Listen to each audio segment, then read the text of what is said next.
One of the speakers at the event was filmmaker, explorer, and environmental activist James Cameron, probably most famous for Oscar winners Titanic and Avatar. And James Cameron, that one and only, joins me now live from LA. You know, we've got this big crisis with the Syrian refugees pouring into the EU.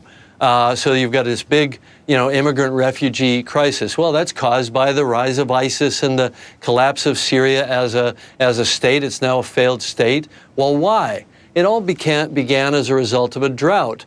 Farms collapsed. 1.5 million farmers moved off their farms into the cities. The government didn't help them. They had no jobs. They rose up to challenge the Assad regime. It resulted in a civil war. And now we have one of the biggest crises in the global map right now as a result of an unprecedented drought that researchers are now connecting to climate change. So the climate change is not something in the future. It's happening right now all around us. We're just not necessarily connecting the dots.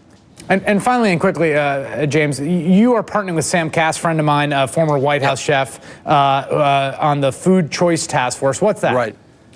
Well, Food Choice Task Force was founded because most people are not making the connection between the choices they make in terms of the food they eat and what that means for the sustainability of this nation and of the planet.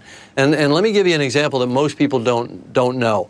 When we think of climate change, we think of coal-fired power plants and tailpipe emissions, but the second biggest source of greenhouse gases is animal agriculture. Yeah. So if you cut down on meat and dairy, you're individually doing something right now to help the planet. Taking cars off the road. That is all for this evening. Mr. Cameron, thank you very much.